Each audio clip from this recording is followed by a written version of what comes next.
Well, good afternoon. My name is Ala McCoy. I am Director of Startup Support at the University of Maryland UM Ventures. And I would like to extend a warm welcome to everyone who joined us today for the next installment of the Startup Fundamentals Workshop Series, both our live webinar audience and those watching a recorded version on our Startup UMD YouTube channel. This workshop series is offered by UM Ventures at the University of Maryland, with collaboration from MTech at the Clark School of Engineering, also at the University of Maryland. Everyone attending in a live session, please feel free to submit questions using the Q&A function. It's usually at the bottom of your screen. And if you see a question that someone else submitted and you like that question, please go ahead and click on it to upvote it so we know to get to that question first. We are recording the session and will be posted on our Startup UMD YouTube channel, so you can submit your questions anonymously if you wish to do so. So today's session, we will talk about designing and operating business model for your startup. I'm very pleased to introduce today's speaker, Hillel Glazer, entrepreneur in residence at the University of Maryland, Baltimore County, operations executive driving delivery, innovation, responsiveness, performance, and growth from startups to multinational corporations. Thank you, Hillel, so much for spending time today and sharing your expertise.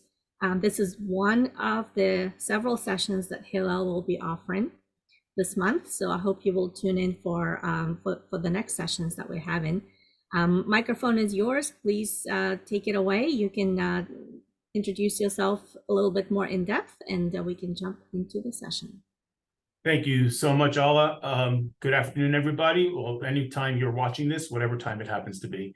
And just to be clear, I am currently at the University of Maryland, Baltimore County, but I am also a graduate of the Clark School of Engineering before it was even called the Clark School of Engineering. So I am a fellow Terp, and I actually have a son who's currently a senior at Clark School, graduating later this spring. So my connections with University of Maryland College Park go pretty far and deep. I'll start sharing, and hopefully this doesn't fail. All right. So as Ala mentioned, today we're going to be talking about designing an operating model for a startup company. So appreciate everybody being here, and of course for the opportunity to talk with you all about the topic. And please do take liberal use of the Q&A for any questions that come across or any clarifications that you would like. So as Ala said, I'm an EIR at the BW Tech Incubator. In addition to that, I'm an I-Corps regional mentor, which is run out of the University of Maryland College Park. I will be going to I-Corps National later this winter. So I do a lot of work with startup companies, both here at the incubator as well as through TEDCO and Maryland Tech Council. And I'm happy to answer any questions that any of you have regarding starting things up at any stage. As at the end of the presentation, there'll be a QR code where you can scan or just copy the URL for my calendar, and feel free to put yourselves on it.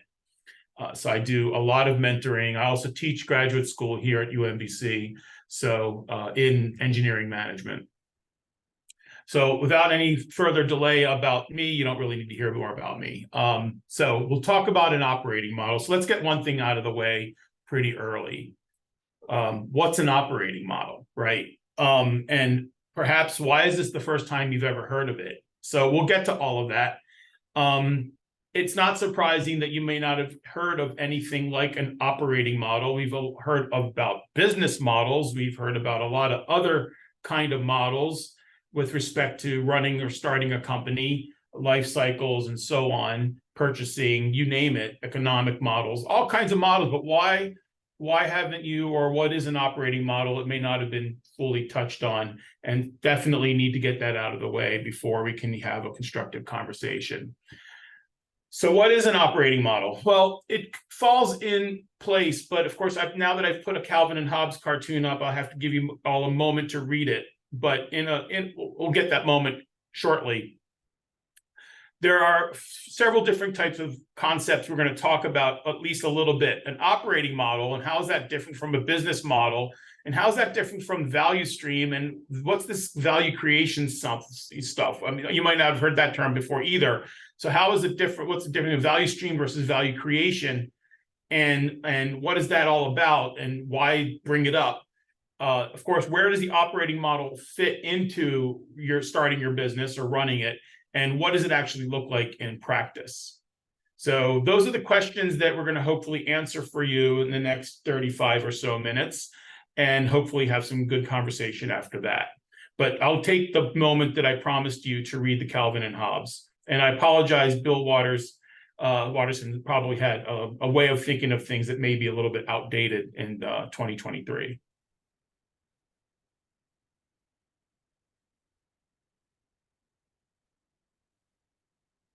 So the cartoon is pretty appropriate because Tigger thinks that we have to, Hobbes thinks that we have to read the instructions, and Calvin is like, no, we're just going to get started, right? So that may sound familiar to many startups. Why are we going to stop and read the instructions before we try to build something?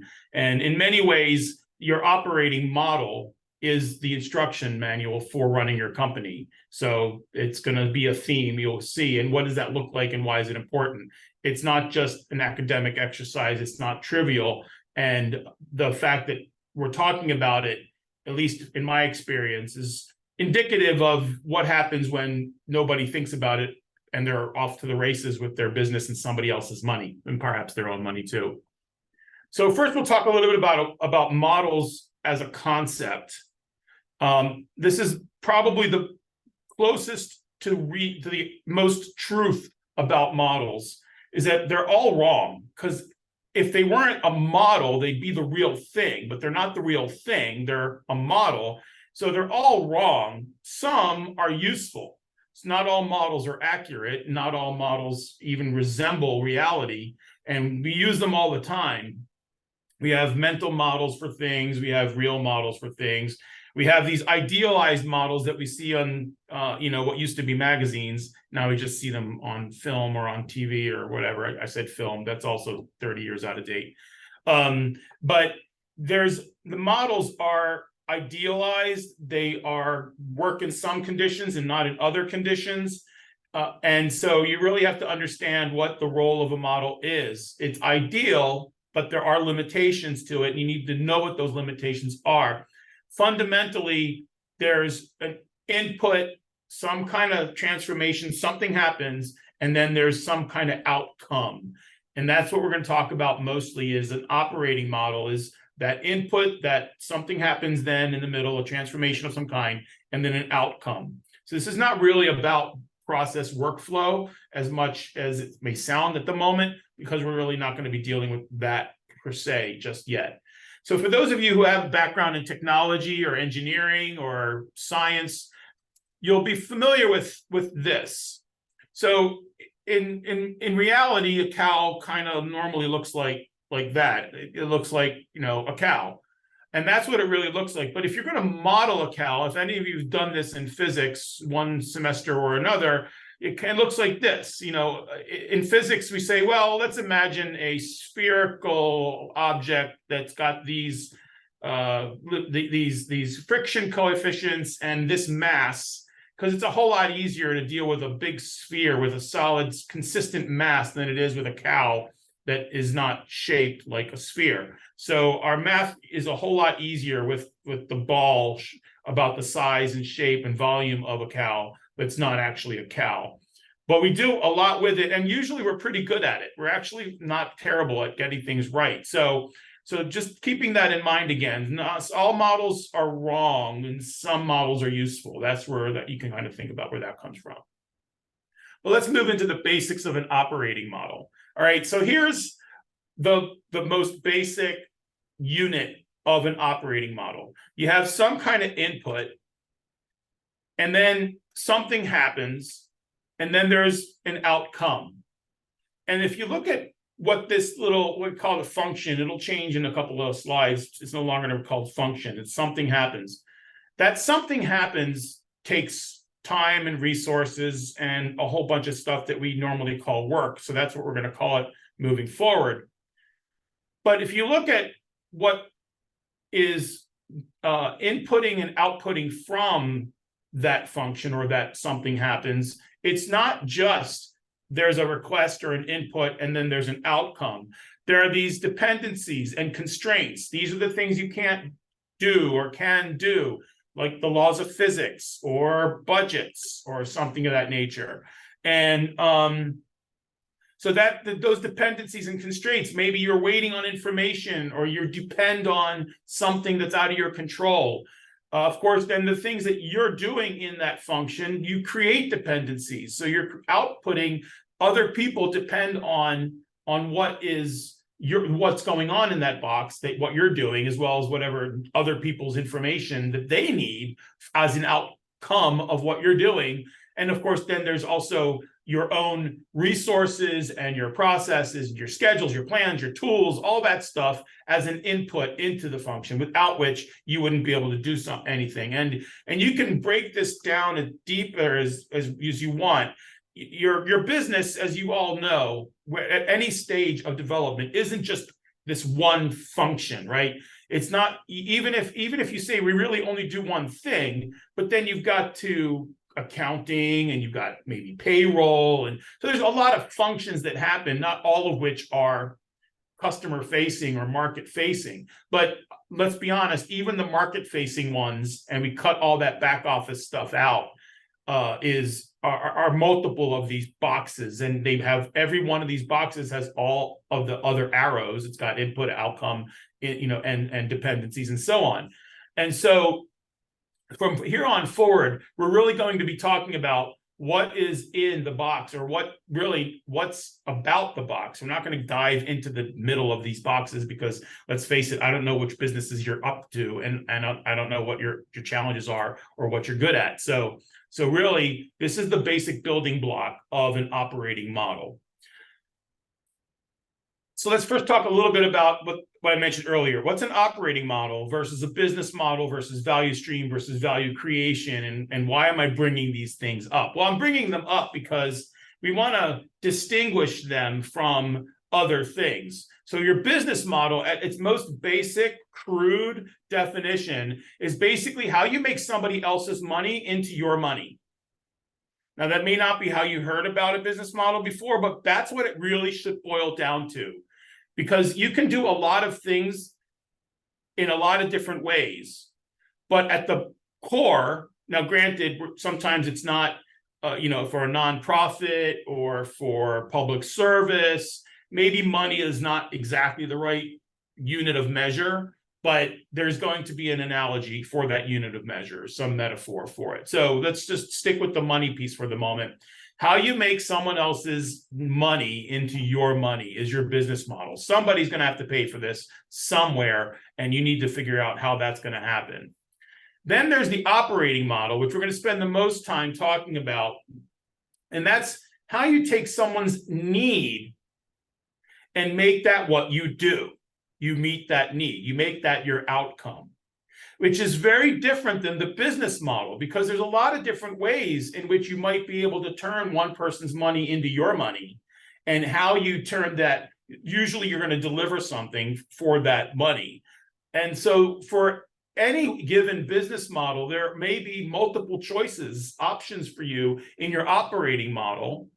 And the way that you've chosen, you can change over time, and hopefully you will, because your operating model when you start is hopefully not going to look a lot like the operating model when you're $1 billion company. They're going to be different in some regards. So, but the way you've converted someone else's money into your money may never change if you're lucky, but that's probably going to change too. Totally different story. Let's not try to go there yet. Then the next thing to think of is this thing called the value stream. Now, many of us have heard about a value stream. We've been taught value stream mapping. We've looked at value streams from a quality or from a service perspective or from a understanding business modeling, no pun intended, but like business process notation, that kind of thing. So we talk a lot about value streams. But the distinction I want to make here, and we're not going to spend a lot of time on value stream, is that all the steps that add value to your product, but it's probably from your perspective. Yes, we're supposed to look at it from the customer's perspective, but normally it's us telling them this is adding value to you. And they do get to choose whether they want to buy that or not. But ultimately, it's the things that are maybe costing you money or costing them money, costing you something to give it to them. So it's part of the value. Whereas, your value stream in most cases does not include your overhead in your business. Whereas the thinking that you put into creating your product or making the features that they want or providing your services, those are the part of the value stream. So the reason I want to bring that up and really leave it behind is because where I really want us to concentrate is on this thing called value creation.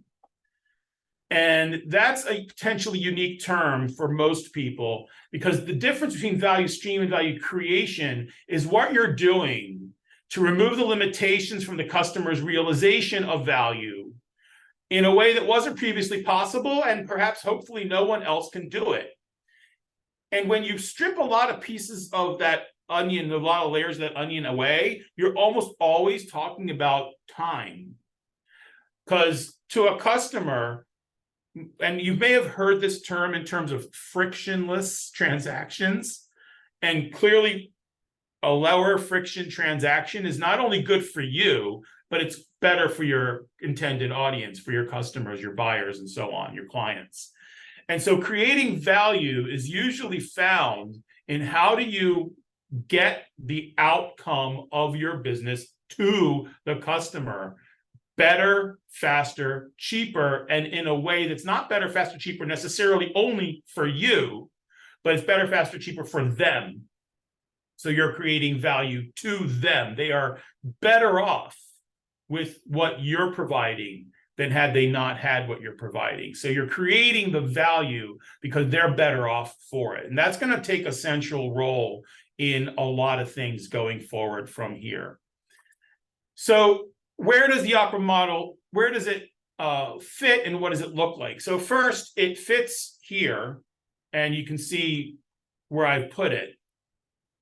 And you've got your goals, you've got your strategy, then there's your business model, which you can think of as our objective is to accomplish this. This is the strategy we're going to use. This is the business model, how we convert other people's money into our money. And then there's the operating model, which is how we convert someone else's desire into what we do. And then under that, or supporting it, if you will, are the projects that get the work done and the processes and the procedures and all that other stuff. And all the customer-facing things are beneath that. Why beneath? Because all of this stuff, the customer experiences, they don't need to experience your goal. They certainly don't need to directly experience your strategy. So the closer we get to the customer, the farther we're getting from what the internal goings on of the business. So they would hopefully experience your product manager or your frontline customer service people or your customer success folks. That's the bottom layer there. And they're working within a structure of projects and processes and so on. They're operating or literally in response to how you've constructed the model, and that's supposed to be supporting how you convert their money into your money, so on. So what does it look like is you take those building blocks I showed you before and you put them together. There's no magic to it. Each one of those building blocks is each one of your different functions, preferably those functions that are creating value, or at least part of your value stream, and everything else that needs to happen, and you're putting them together. So that's what the operating model looks like. That's where it fits. This is what it looks like. Obviously, it's not complete. It's just an example. And so next we have to go, okay, so why do you need to define yours? Let's first, before I move into that slide, talk a little bit about what we're looking at here on this slide, which is all those different interactions, all those different inputs and outputs, they connect. Right? In every business, your marketing output creates an expectation on your delivery. How often have any of you run into the situation where someone advertises something and you get there and you expect what they've advertised and it's outdated. Well, they forgot to pull the ad, or they forgot to change something somewhere. We've had this all happen to us where we call customer service for something. Customer service either says you can do something that you go try in reality and it doesn't work, or you try, or the opposite. They say, no, you can't. You get to the store or whatever, the purple layer or the bottom layer on the pyramid. And why did you need to do this? You didn't have to do that. A recent example was I was told I could go pick up a very important piece of documentation from an office from their customer service, phone line. And when I got to the office, they said, sorry, if we've put it in the mail, even if we didn't put it in the mail, we couldn't change it. It's too late. You got to wait for it to arrive in the mail. That was super inconvenient and super disheartening that the customer service of an otherwise reputable company. So you can see when these things don't fully integrate, when they don't fully connect, and pieces fall through the cracks, and how easily they can fall through the cracks, which is why they're important. So the reason you need to define yours is fundamentally, you need to know how you're going to deliver. How do you actually get your stuff done? How does it get out the door? You need to know that. You can't just putz around with it and try to guess your way through it every single time someone asks you for something. So you need to know how you're delivering. And you also don't want to create those conditions that are going to be disappointing and poor experiences and missing expectations, because we've all know it's always the little things, and they're all little things. So this helps you identify what those little things are. And this isn't saying, don't get me wrong, you need to do this before you start your business. Usually you're doing this while you're figuring out your business, but that's the time to do it, is as you're figuring it out. And one of the benefits is often overlooked. This exercise isn't just an exercise in feeding the beast of your process or your operations and somehow making that more important than customer experience and delivery or sales and marketing. No, what you want to be is not blindsided by the stuff you didn't think about. In particular, where are the blanks in your model? Because you can guarantee that the blanks where you don't have answers or haven't taken the time to figure it out, that's where you're going to be sucked into all this work that you did not plan for, especially as a founder, because you think you have, or you probably have the answers, or you're going to have to pull people off the jobs that you've given them on the stuff that's really productive to go figure things out. And pretty much almost every one of those instances where you or your top team or whatever size you happen to be, where you didn't plan for something, you're sucked into, likely either was a dependency that you didn't realize was there, or a constraint, or it was a lack of process, lack of tools, lack of understanding what the request was, maybe even lack of understanding what the outcome's supposed to be, or even the big blue box. You don't really understand the work well enough, and you really need to maybe make it a smaller box, or a series of small boxes, instead of one big box that says, get to work. So this exercise should help you identify the blanks where you're probably going to be sucked into. So don't be surprised when you get sucked into them, because, oh yeah, we forgot to define this one, arrow over here. We didn't realize what was depending on all this other stuff. For example, information stopped flowing, decisions stopped happening. A lot of those things are all in there. So there's a lot to unpack in any one of these nodes, of these nodules, or whatever you want to call them, so units. Now, if you care about such things, performance metrics become really obvious when you do the work to define these operating models. If you're not sure, most small businesses or startups, and even large ones, frankly, they only ever measure what they've invoiced for and what they think they cost on the inside, and hopefully they spent less money inside than they got paid. And that's where they stop measuring. I've literally had companies tell me, oh, we just basically measure our AR, and we measure our salary, and we subtract a salary from AR, and everything else is gravy as long as it's not red. And I'm like, okay, grow up. I'm sorry, just grow up. So there's a lot more to understanding how effective you are as a business when you really want to look into it. And So, and oh, by the way, if that's where you are right now, we're just costing our own selves less than what we're billing because you've been on an entity for about 6 weeks. Okay, fine, no problem. Okay, that's not an issue. But the point is, you will grow up at some point, and you will have to understand it a little bit more than that. Hopefully, you'll want to understand it a lot more than that. So this is going to be a way to really tease out without having to work terribly hard at what your performance metrics are. And finally, as far as this slide is concerned, I mentioned it earlier. What are the dependencies? What are the limitations? A lot of times you don't really know them until you've laid them out and put them on a whiteboard or on a wall or something. So, and believe it, as for the same reason I mentioned that the blanks are where you're going to be sucked into all the unplanned work. That's also true of the dependencies and limitations. Maybe you don't have the know-how. Maybe you don't have the information. Maybe you don't get the requirements right, whatever. But something is going to be, you're going to hopefully expose what that dependency or the limitations are that you didn't realize were there. But they become a lot more obvious when you start laying out your operating model using one of these nodes. So notice I've already switched from function to work. You probably picked up on that already. So really what's going on in the middle there is work. Something happens, and that something is called work. Someone's got to work before the request becomes an outcome. And all these things are the impacts and influences from what the work is. So really, it's not process, it's work. So keep that in mind, is that we're not really worried about a lot of the formalities of, is this a methodology or is it a something? No, it's the work.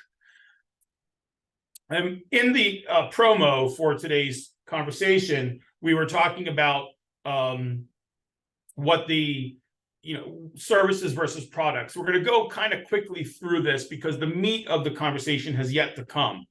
So services versus product companies, the difference is in the economics, okay? Cost versus investment. Understanding the cost of your outcomes, your outputs, is really different between a services company and a product company. The operating models are different in some important ways. And some people misunderstand this part of the conversation to think that it has to be one or the other. But no, it just needs to be that you understand that there's a difference between the services side of your business and the product side of your business. A lot of companies, when they have products, have to have services. Now, they make some mistakes that young companies make and some not so young companies, where they try to conflate the two, and they use the same resources and they use the same timelines, and that does get very messy very quickly. So you don't want to be that company where the same people are working on product development that are also working on providing services, because they can't be doing both at the same time. And you're basically robbing your left hand to pay your right hand, and everybody ends up poor. So that's a big no-no, is to conflate those resources. Now, when you're small and you don't have a choice, okay, what are you going to do? You have to be careful in how you sell what you're promising ultimately, and what you think you can get done. Because if you try to push product out faster, you're probably just creating more problems for yourself because of the quality that you're injecting, or lack of quality that you're injecting into your product or your services. So then you're creating more problems for the service side, which, oh, by the way, are the same people, because they're out there either fixing bugs or correcting errors that they should be working on new product development, when your next customer said, I won't buy it until it does X, Y, and Z. But the people who are supposed to be building X, Y, and Z are busy fixing A, B, and C that they delivered last week. So you can see that immediately gets into lots of problems very quickly. And let's not talk about it from a philosophical perspective, because hopefully we agree on that. Let's talk about it from an economics perspective, and from a very fundamental difference on why service and product companies are different. You need to account for them differently. So fundamentally, here's a difference, and you'll have to maybe hold in your head this image at first until we get to the next image. The economics are a function of the number of requests, the cost of the work, the constraints on your capacity, and your effectiveness of plans and schedules. Let me say that again, because I did it quickly. Your economics are a function of the number of requests, the cost of the work, probably in time, the constraints on your capacity to do the work, and the effectiveness of your plans and schedules. And you'll see that I've got arrayed around this image. You see the investment, the minimize and maximize.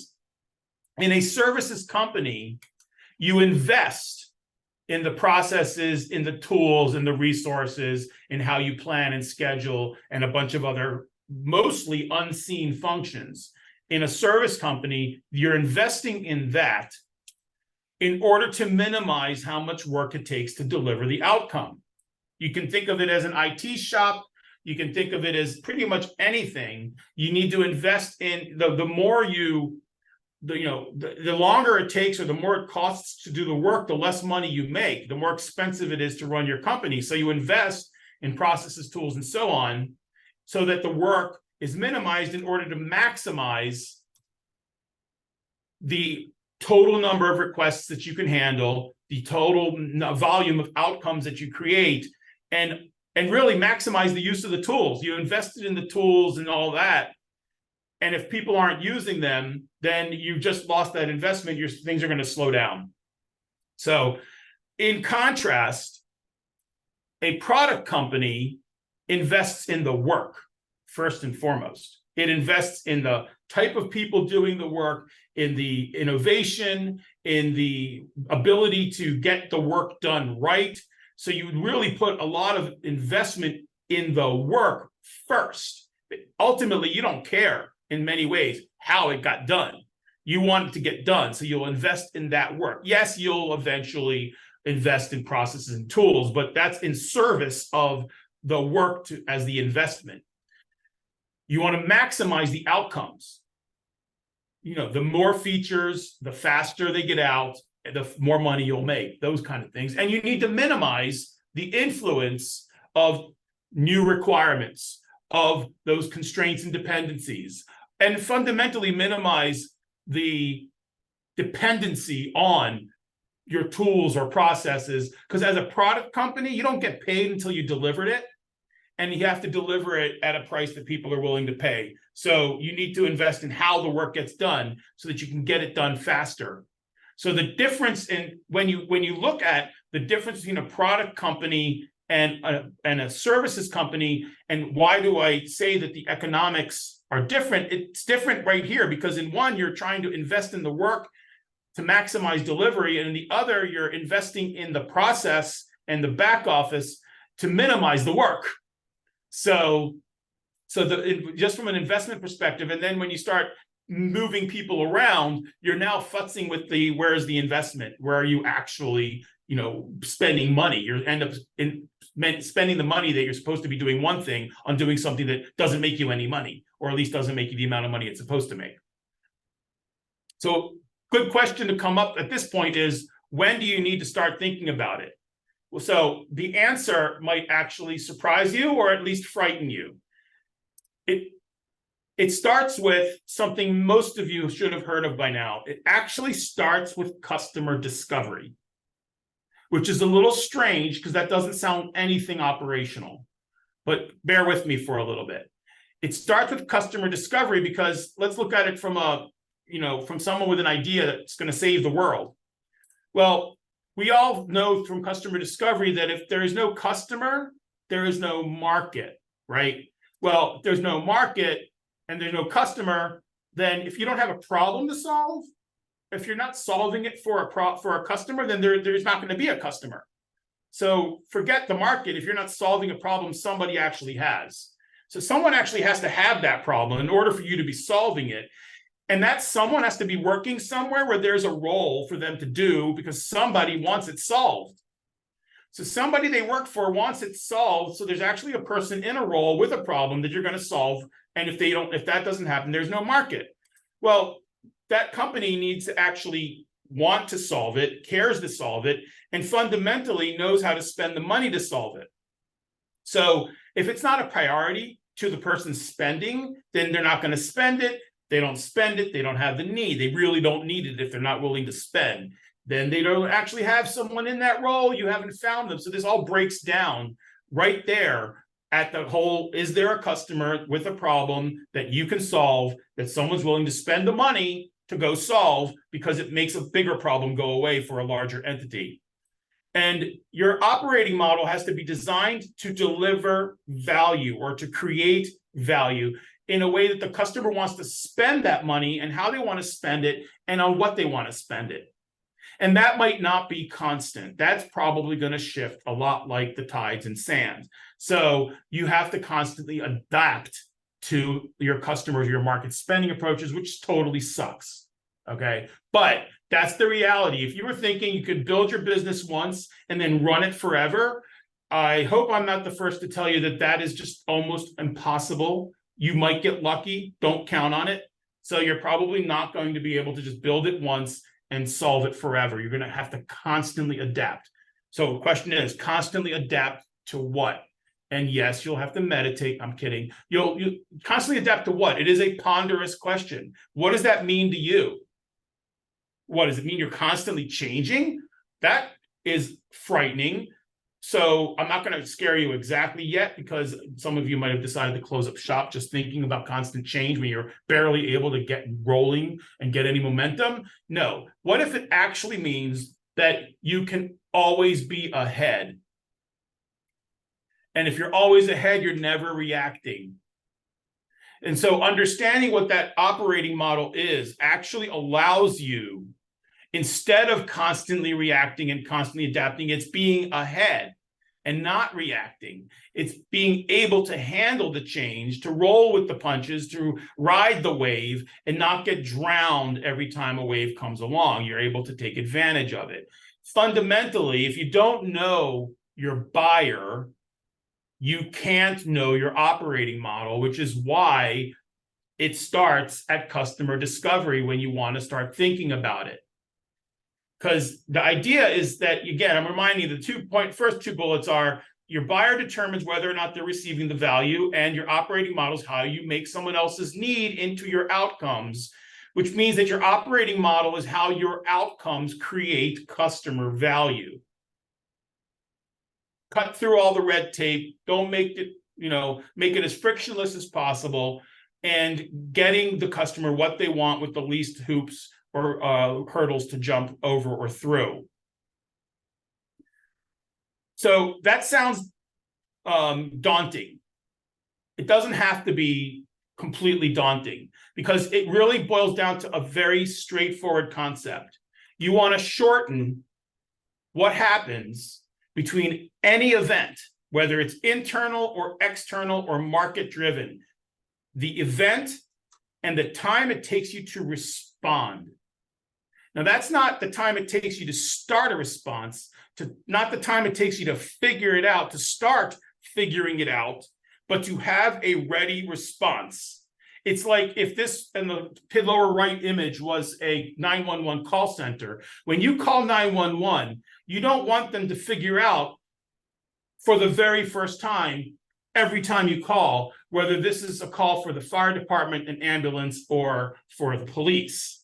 They already have that response figured out on how they're going to do it and how it's going to work. All they need to do is connect the dots quickly. All those dots have been previously connected so that they can respond as fast as possible.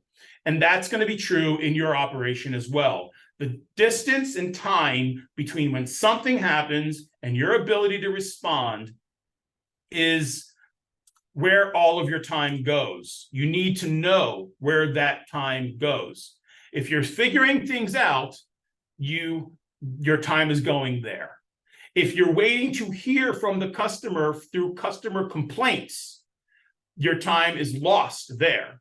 So it doesn't matter what the event is, figuring out the delta, if you will, in time between when something happens and your ability to respond and how long each of those pieces take. That is the constant adaptation, responsiveness. That's what creates value. And that's the real fundamental building block of your operating model. So minimizing response time everywhere throughout the operating model. I've gone back to calling it function because I happen to have that picture already made, but it's work. It's just work. benefits you and creates value for your customers. That's what the minimizing response time will. And we've all heard time is money. So that is why, that's one reason why minimizing response time creates value, because you're cutting out the lost time, cutting out the lost money, removing friction, or delivering something that the customer really wants, which is usually get what they want faster. Study after study have basically demonstrated that if you give somebody a big complicated request and then sit back and say, well, would you rather have it sooner, or would you rather have it with all the features and functions but late? They will always say, we'd rather take what you've got sooner. That's pretty much universal. So that's also why you heard many times, ship the 80% product or the 60 or the 70% product. Find the MVP, right? That's where the whole idea of an MVP came from, which is don't wait till it's all completely done, because customers and you want to use what you've got and you want to make money on it. That's the whole reason that whole MVP thing came along. Incidentally, as a little sidetrack, I'm sure we've got a lot of people on here that have got a background in some kind of product development. You've probably heard of Lean, you've probably heard of Agile. Just as a side note, you think you know Agile? If you didn't know that literally everything about Lean and Agile came from that one idea.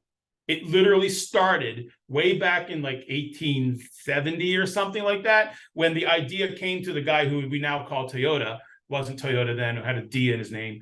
Anyhow, not to get into that, but his basic idea was the faster I can respond to breakdowns in my operation and my machinery, the more quality we have. And then everything built out from that, everything that needs to happen to make that true, started with that one idea. If I wait too long to respond to a broken thread on my loom, then I'm building napkins instead of bed sheets, and I sell napkins for a lot less money than I sell tablecloths and bed sheets. That's where that started. So building a startup capacity to facilitate growth and increase value. That was one of the value propositions of this conversation. So everyone has to be on the same page. You are too small to have siloed information, and in many cases, you're too small to have siloed jobs. So what does responsive look like, in other words? So in other words, looking at it from a soccer game, right? Soccer, football, depending on where you are. Everyone needs to know where the ball is. Everyone needs to know which direction to go. And everyone needs to know how much time is left on the clock. Those are the three fundamentals of any soccer/football game ever. Positions matter less than those three things. Tactics, strategies, all that stuff. Ted Lasso made it look easy. It's not. Responding to what's going on in real time requires a lot of information to be known individually, but then only these three pieces of information to be known by everybody all the time. So what's it look like in a business? That's a little bit more complicated. You need to know, everyone needs to be aware of what's going on, what needs to be done, what actions to take, and to be able to take those actions without waiting and do so quickly. To make all that happen, there's a lot to unpack there. And that operating model tells you the answers to all of these questions, so you're not figuring it out, causing delays, causing things to go sideways when you're in the middle of something that you can't get out of. So let's look at achieving speed. So we talked a lot about speed. Everyone must have all the information, tools, and capacity to move quickly and eliminate delays. Whether you're a fan of the analogy or not, if you look at the plane here, low altitude, starting a business has a whole lot in common with flying low, flying fast, and constantly having someone aiming at you. There are obstacles everywhere. Hitting the ground is a very real threat. Running out of fuel is a very real threat. Running out of options is very real. And surprise, there's no autopilot. Not yet, at least.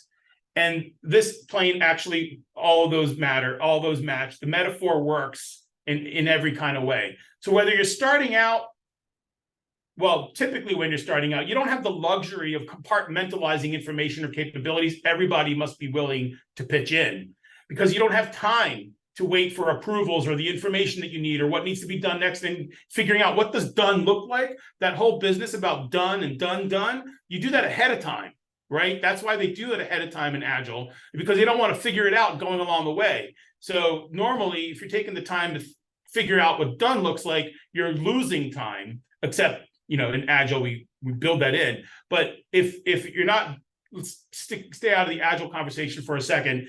But, if you have to figure out what done is every time someone wants a product or a service from you, that's costing everybody a lot of money. So it's definitely not a way to go. Let's take a moment to think about these, all the processes and tools, all the knowledge, all the know-how, all the communication and information and how it flows, what your goals and objectives are, and fundamentally, where does the time go and how much time do you need? When you take a minute to think about that and start saying, where does all of that fit in this operating model? That's what you need. That's your job. That's where it comes from. That's what you fill each one of these pieces with, is the answers to these questions. So if you take some time to think that through and look at, okay, this is where we need to beef things up. This is where we need to improve. This is where we need to define, or at the very least, this is where we need to know that we're not completely answered. You'll probably save yourself a lot of trouble. So really, this is the last slide. Your takeaways are this: how stuff gets out the door. That fundamental building block of request and then work, something happens, and then an outcome is literally no different than an event, some amount of time, and your ability to respond. And when you remove the limitations from a customer's realization of value, you're working in the right direction. It is a never ending. You're not going to build it once. You're going to be building it over and over again forever. And that's actually a good thing. The best idea is to have your team working with you on it constantly so that it's not something that pops up now and again and say, oh, we need to go back to the operating model or be limited by what you defined in the first place. I'm sorry, I went a little over, but if you want to get in touch, feel free, get your phone against the screens. The QR code is my Calendly. You can contact me here at UMBC or find me on LinkedIn. And if there are questions, I'd really love to see them, but nothing popped into the question area. So maybe you all are waiting patiently. I'll leave this up for a little bit, but I have nothing after this. So thank you all for coming. Thanks for at least pretending to pay attention. And I'll look forward to hearing from you if in fact you get in touch. Thank you again, Ala. Thank you, Hillel. Thank you so much. This has been a session jam-packed with great information. Does anybody have any questions? So at this point, you can either submit them via the Q&A, or you can also raise your hand and I can unmute your mic if you wish to do so. Raise your digital hand, that's what I meant.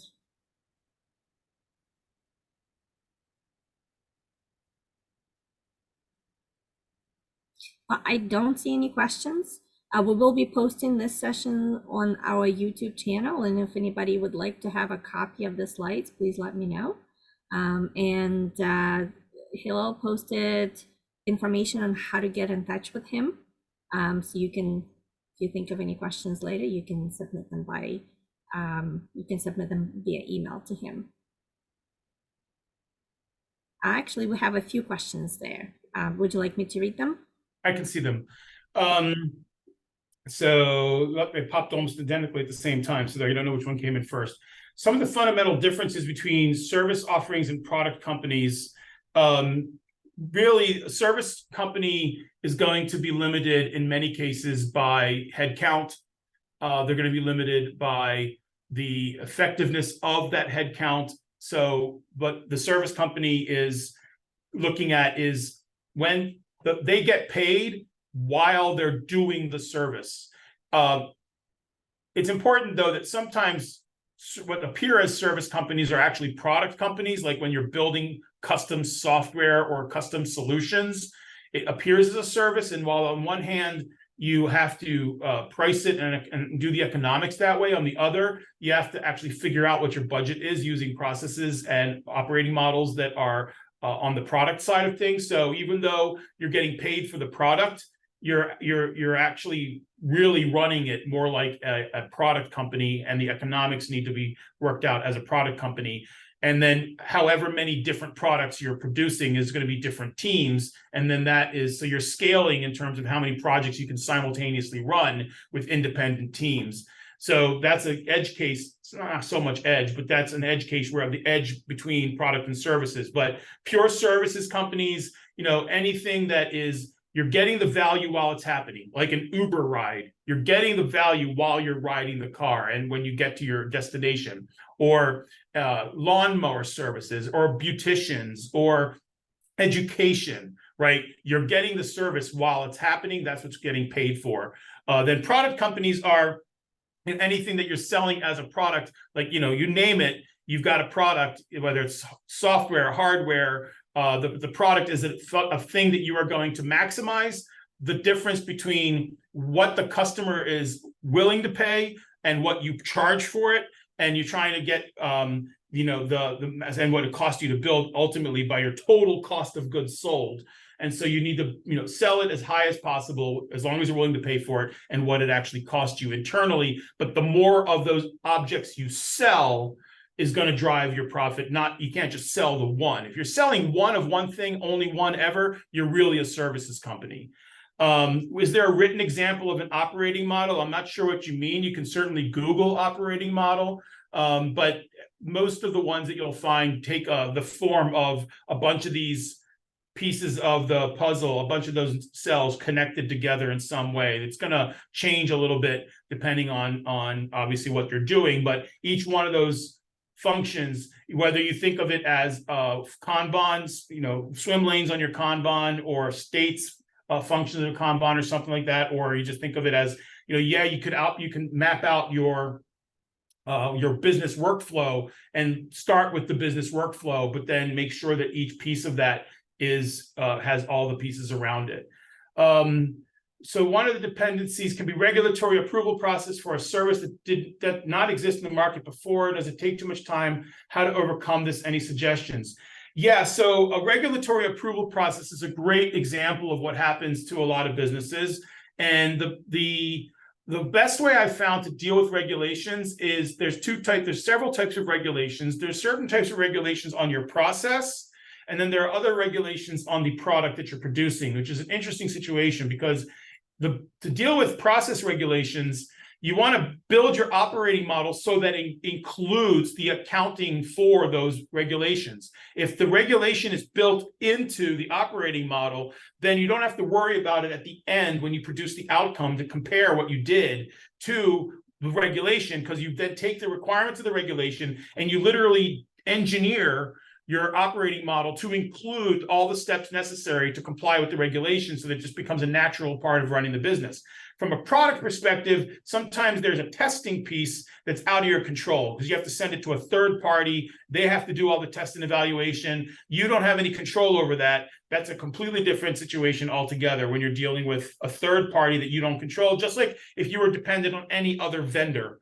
If you're dependent on a vendor whose supply chain is completely choked because of, COVID, then that does definitely throw a monkey wrench. That really, there's not a lot of solutions to those kind of situations. That is literally like the act of God kind of thing that you have insurance for. But in this case, you're kind of hoping your business doesn't die in the way while you're waiting for the Nile River, or not, sorry, the Suez Canal from getting remedied, because there's a stuck freight ship in the middle of it. So you can't really, those things are edge cases. Now, one way to deal with that, this is not a perfect situation, especially not for a small company or a young startup company, is when you manage by buffering the work as opposed to stacking the work. So when you have buffers and you can manage by buffering the work, and you build that into your operating model, and you have a way of keeping work going while waiting for things that are out of your control. So the key there, and I'll end the answer to that with this, is The key to dealing with buffering the work is that you allow the work to continue when you're working on it, when you're able to work on it, continuously uninterrupted. That's a critical point I didn't get to. It's not enough time to get into that. But one of the dependencies or one of the limitations is if you look back at the image of the operating model piece, you have dependencies that you're creating, dependencies that come into you, you've got other constraints. I didn't mention this, but one of the dependencies or the blockers is constant interruption. And so you have, when you build out the operating model, you can start to see what's causing the constant interruption. Is it coming from a tool that keeps breaking down, or a process that's not working, or information that you're not getting? Where's the breakdown that's causing the interruption? Is it constantly new requirements coming in from one end that's constantly interrupting the flow of work, the train of thought? Constant interruptions probably rob productivity for more companies at a greater volume than any other aspect of getting work done. That's the thing that slows the work down the most, is constant interruptions, especially when they're not like critical that you must stop working on this. We must stop because of, like, if we don't stop, we'll get in trouble. Stopping because you like this better is usually not a great reason. That means nothing gets delivered because you're constantly, good is the enemy of better and so on. So if definition of done, should we define the outcome, output, definition of done, value proposition, or customer experience? Great question. So really, you have to look at your, go back to the value proposition, go back to your customer discovery. What is their value of done, or how do they define done? You obviously you need to know everything that it takes for you to go and do the work, but it's done when the customer accepts it, really. And so you have to work backwards from what will the customer accept, not what do you think you need to do to it. Because if you start, this is a trick, by the way, that I picked up a few years ago, I guess many years ago, that the more effective way to define your operating model or even any kind of workflow is start at the end. Start at what will it take for the customer to accept, and then work backwards. Don't start with the order comes in, the request comes in, and we go forward. You'll leave a lot more out than if you start at the end. What will it take for the customer to accept? And working backwards, you'll usually leave fewer things out, and you'll define a better done than if you start at the beginning. I'm not sure which example account. So I've been talking a lot, so I'm sorry I don't know, James, what's the example doesn't account for perceived value? Who's perceiving the value? There's one big assumption that a lot of startups make, and it's a mistake, that what they have has value. That's what customer discovery is supposed to tell you. Does what you have value? Your customers or the market get to tell you that. You don't get to define that. If you really want to insist that what you're doing has value, it takes a lot of marketing dollars, and most startups don't have that. I mean, enough to convince the world that they need what they've made. If you're Steve Jobs, rest his soul, you could probably pull that off.